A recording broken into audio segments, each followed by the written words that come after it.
Sebelum melanjutkan, jangan lupa subscribe dulu, terima kasih. Bab 101 menemukan harta karun rahasia. Malam itu juga, bulan bersinar terang di langit. Cahaya bulan bersinar seperti butiran perak. Di dalam halaman, Yan Chen-yu berbaring di pelukan Jiang Chen sambil menikmati cahaya bulan. Tepat pada saat itu, sosok seperti hantu tiba-tiba datang dari jauh. Hanya dalam sepersekian detik, sosok itu mendarat di depan Jiang Chen dan Yan Chen-yu. Sosok seperti hantu ini tidak lain adalah Big Yellow. Anjing kecil, kemana kau pergi? Melihat Big Yellow tiba, Yan Chen-yu langsung gembira.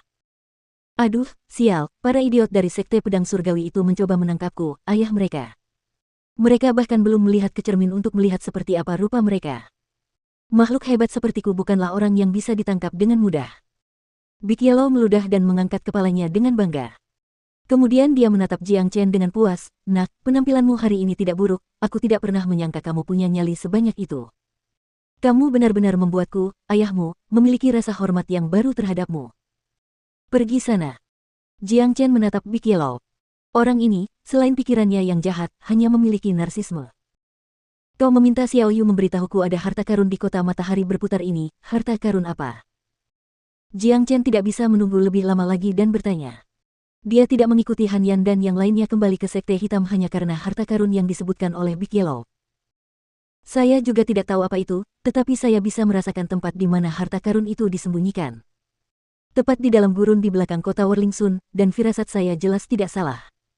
Selain itu, karena harta karun itu bisa saya rasakan, pasti harta karun itu luar biasa. Mata Big Yellow berbinar. Melihat perilaku Big Yellow, Jiang Chen tidak dapat menahan tawa. Harta karun yang dapat membuat Big Yellow berperilaku seperti ini pastilah sesuatu yang luar biasa. Lalu apa yang kita tunggu? Ayo cepat dan temukan. Jiang Chen mendesak. Di kehidupan sebelumnya, dia telah melihat berbagai macam harta karun, tetapi sekarang semuanya telah berubah. Dia sangat miskin sehingga dia harus mulai mengumpulkan semua harta karunnya lagi. Apa terburu-buru? Beri aku, ayahmu secangkir teh, aku lelah.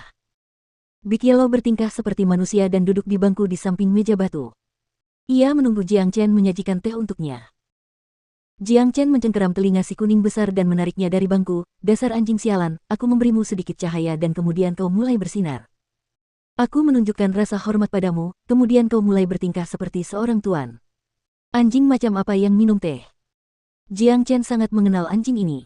Dia adalah anjing yang tidak bisa dimanja. Anjing yang berpikiran jahat tidak pernah mengerti arti dari memberinya 1 inci, dan dia akan menginginkan 1 mil. Ruf, sialan kau, biarkan ayahmu pergi. Big Yellow menunjukkan taringnya dan terlempar beberapa kaki jauhnya oleh Jiang Chen. Akhirnya, dia dengan enggan menuntun Jiang Chen keluar dari halaman dan mulai berjalan menuju sisi utara kota Werlingsun. Bahkan kau tidak mengizinkanku minum secangkir teh, kau tidak manusiawi. Meminta aku, ayahmu, untuk membantumu menemukan harta karun, tapi kau bahkan tidak menunjukkan rasa hormat padaku, ayahmu, brengsek. Bajingan kecil, kalau ada kesempatan, aku pasti akan menggigit pantatmu hingga berkeping-keping. Sepanjang jalan, si kuning besar terus bergumam. Ini adalah caranya untuk melampiaskan ketidakpuasannya. Jiang Chen dan Yan Chen Yu tidak terganggu olehnya, mereka hanya mengikutinya dari belakang.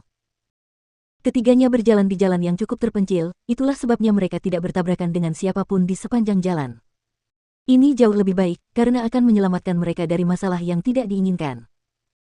Di sisi utara Werlingsun City, terdapat tanah kosong yang luas dan tak berpenghuni. Ini adalah daerah yang sepi, dan pada hari biasa, orang-orang jarang datang ke sini. Daerah sepi ini sangat luas, meliputi area dengan diameter lebih dari 20 mil. Ada beberapa bangunan di dalam area tersebut, tetapi tampak tua dan dalam kondisi yang cukup buruk. Tempat ini membuat Jiang Chen teringat pada daerah gurun di kota Langit Harum. Di sanalah ia dilahirkan kembali. Di sana, ia ditangkap oleh 2 pengawal keluarga Jiang yang berusaha mengambil darahnya. Dapat dikatakan bahwa kehidupan baru Jiang Chen lahir dari gurun yang mirip dengan ini. Anjing kecil, apakah kau yakin ini tempat yang tepat? Daerah sepi seperti ini, bagaimana mungkin ada harta karun di sini? Yan Chen Yu mengerutkan alisnya. Indraku tidak pernah salah. Harta karun itu pasti berada di daerah ini. Sekarang setelah kita sampai di sini, indraku menjadi jauh lebih jernih. Kata Big Yellow dengan tegas. Apa yang dikatakan Big Yellow benar. Aku bisa merasakan semacam mekanisme pertahanan di area ini. Area sepi seperti ini seharusnya tidak memiliki mekanisme pertahanan. Namun, jika mekanisme pertahanan itu ada untuk menyembunyikan harta karun, maka itu masuk akal. Kata Jiang Chen. Big Yellow menatap Jiang Chen dengan ekspresi terkejut, monster macam apa kamu? Kamu bisa merasakan mekanisme pertahanan hanya dengan berdiri di sini. Aku, ayahmu, menemukan tempat itu hanya karena bau harta karun itu, aku belum merasakan mekanisme pertahanan apapun. Cara Big Yellow memandang Jiang Chen sekarang, berbeda dari sebelumnya. Mekanisme pertahanan adalah sesuatu yang sangat abstrak, itu bukan sesuatu yang bisa dibuat oleh sembarang orang. Bahkan jika itu adalah mekanisme pertahanan yang paling sederhana, itu membutuhkan seseorang di alam inti surgawi untuk membuatnya. Jiang Chen hanyalah seorang pejuang inti fana, dan indera keilahiannya seharusnya baru saja terbangun, jadi mengapa dia bisa merasakan hal yang begitu canggih seperti mekanisme pertahanan? Kakak Jiang Chen bisa melakukan apa saja. Dia hanya merasakan mekanisme pertahanan, tidak masalah. Yan Chen Yu menatap Jiang Chen dengan kagum. Orang bodoh yang sedang dilanda cinta. Big Yellow tidak terganggu oleh Yan Chen Yu. Saat wanita jatuh cinta, mereka kehilangan akal sehat. Itu saja. Selagi langit masih gelap, ayo cepat cari di sekitar sini. Aku ingin melihat harta karun apa yang ada di gurun ini. Setelah berkata demikian, Jiang Chen menggerakkan kakinya dan mulai berjalan menuju bagian dalam gurun. Dengan kemampuan Jiang Chen untuk merasakan mekanisme pertahanan dan kemampuan Big Yellow untuk merasakan harta karun, ketiganya berjalan ke depan sebuah bangunan tua yang rusak di tengah gurun. Bangunan di depan mereka tampak seperti kuil yang hancur. Ada banyak lubang di dinding, beberapa pilar kayu telah menghitam dan telah membusuk selama waktu yang tidak diketahui. Bau menyengat tercium dari dalam bangunan, membuat ketiganya mengerutkan kening. Bau yang sangat busuk. Yan Chen Yu paling sulit menahan bau ini. Semua bangunan di sini sudah rusak parah. Sepertinya sudah lama sekali tidak ada orang yang datang ke sini. Ada mekanisme pertahanan di dalam gedung ini, mari kita periksa. Kata Jiang Chen. Benar sekali, harta karun itu ada di kuil yang hancur ini, aku tidak mungkin salah. Kata Big Yellow dengan tegas sebelum mereka mulai berjalan memasuki kuil yang hancur. Pemandangan di dalam kuil yang hancur itu mirip dengan pemandangan di luar. Kerusakan dan pembusukan terlihat di mana-mana. Debu di lantai mencapai mata kaki mereka, dan bahkan ada debu yang jatuh dari dinding. Selain itu, tidak ada yang lain di dalam kuil yang hancur itu. Penglihatan Jiang Chen dan Big Yellow mendarat di tempat yang sama, sebuah pintu rusak. Jelas, ini adalah tempat yang dicari Jiang Chen dan Big Yellow. Big Yellow lalu berkata, harta karun itu ada di dalam sana. Benar-benar ada mekanisme pertahanan di luar pintu. Mata Jiang Chen mulai bersinar. Sinar terang keluar dari matanya dan jatuh ke pintu yang rusak. Riak-riak segera muncul di pintu. Mekanisme pertahanan yang ditetapkan oleh prajurit inti ilahi. Jiang Chen berkata, jika ini adalah kehidupan masa lalunya, menghancurkan mekanisme pertahanan semacam ini hanya mengharuskannya mengangkat tangannya. Namun sekarang, itu akan membutuhkan usaha. Jangan bilang ini adalah harta karun yang ditinggalkan oleh seorang prajurit inti ilahi. Yan Chen Yu terkejut. Siapa yang pernah mengira bahwa gurun ini akan menyembunyikan harta rahasia seorang prajurit inti ilahi? Tidak mungkin, tidak sesederhana itu. Jika itu adalah harta karun yang ditinggalkan oleh seorang prajurit inti ilahi, itu tidak akan memancarkan perasaan seperti ini. Kata Big Yellow. Seorang prajurit inti ilahi memang kuat, tetapi belum sampai pada titik mengetahui semua yang ada di bawah langit. Dan, harta karun yang dirasakan Big Yellow jelas tidak sesederhana harta karun prajurit inti ilahi. Sepertinya ada yang mencurigakan di sini. Mari kita hancurkan mekanisme pertahanan ini terlebih dahulu. Meskipun itu hanya harta karun prajurit inti ilahi, itu masih bisa dianggap sebagai harta karun yang bagus.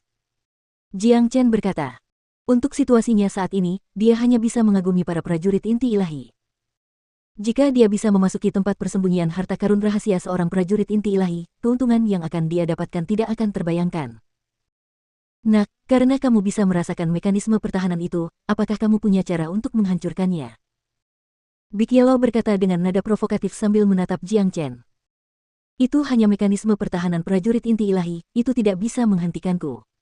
Kalian berdua, mundurlah. Jiang Chen tersenyum tipis. Jika dibandingkan dengan seorang prajurit inti ilahi, maka kekuatannya memang lebih lemah. Namun, mekanisme pertahanan adalah sesuatu yang berbeda. Itu adalah sesuatu yang dibuat oleh seorang kultivator yang menggunakan beberapa trik untuk berkomunikasi dengan ki yang ada di alam semesta. Selama dia dapat menemukan titik lemahnya, akan mudah untuk menghancurkannya. Baik Yan Chen Yu maupun Big Yellow mundur 2 langkah. Big Yellow terus menatap Jiang Chen. Ia ingin melihat trik apa yang akan digunakan Jiang Chen, yang hanya seorang prajurit Mortal Core, untuk menghancurkan mekanisme pertahanan yang telah disiapkan oleh seorang prajurit Divine Core. Jiang Chen berdiri di depan mekanisme pertahanan. Kedua matanya bersinar terang, mekanisme pertahanan tak kasat mata di luar pintu terlihat olehnya. Pola kusut yang rumit dapat membuat siapapun yang menatapnya merasa ngeri. Namun, Jiang Chen bukanlah orang biasa. Meskipun di kehidupan sebelumnya ia tidak mendalami pengetahuan tentang mekanisme pertahanan, memahami mekanisme pertahanan yang dibuat oleh seorang prajurit inti ilahi adalah hal yang mudah baginya. Hanya dengan sekali lihat, Jiang Chen telah menemukan titik lemah mekanisme pertahanan itu. Detik berikutnya, kekuatan energi jiwa yang dahsyat dilepaskan dari tubuhnya. Energi jiwa itu berputar di kedua telapak tangannya. Jiang Chen terus membentuk beberapa pola rumit dengan tangannya, dan beberapa pola misterius terbentuk di ujung jarinya. Sial, orang ini benar-benar tahu mekanisme pertahanan. Big Yellow benar-benar terkejut karena hanya prajurit inti surgawi yang mampu membentuk mekanisme pertahanan semacam ini, dan Jiang Chen, yang hanya seorang prajurit inti fana awal, dapat menggunakannya dengan cara yang begitu sempurna. Ini terlalu tidak normal. Ekspresi Jiang Chen menjadi lebih serius. Membentuk mekanisme pertahanan balik adalah proses yang melelahkan, bahkan lebih melelahkan daripada meramu pil. Jika bukan karena dia yang mengolah keterampilan derivasi jiwa agung dan keterampilan transformasi naga, mustahil baginya untuk melakukan tugas ini pada levelnya saat ini. Tak lama kemudian, riak terbentuk di ujung jari Jiang Chen. Tepat di tengah riak, aliran udara tak terlihat berputar-putar. Ini adalah mekanisme pertahanan tak terlihat yang tampak seperti ular. Pergi! Jiang Chen berteriak dengan suara berat. Dia melambaikan jarinya, dan mekanisme pertahanan seperti ular menusuk dirinya sendiri ke arah pintu. Ledakan. Ketika aliran udara menghantam mekanisme pertahanan, pertama-tama terdengar suara letupan, kemudian suara ledakan halus. Mekanisme pertahanan yang telah disiapkan oleh seorang prajurit inti ilahi beberapa waktu lalu hancur berkeping-keping. Kekuatan ledakan mendorong Jiang Chen mundur, dan hanya setelah mengambil 3 langkah mundur, ia mampu mendapatkan kembali keseimbangannya. View gelombang. Jiang Chen menarik napas dalam-dalam. Dengan situasinya saat ini, menghancurkan mekanisme pertahanan yang dipasang oleh seorang prajurit inti ilahi dengan paksa masih terlalu sulit baginya. Big Yellow yang berdiri di samping terkejut, dan mulutnya terbuka lebar. Dia telah menghancurkan mekanisme pertahanan di menara penjara iblis, jadi dia jelas tahu betapa sulitnya melakukannya.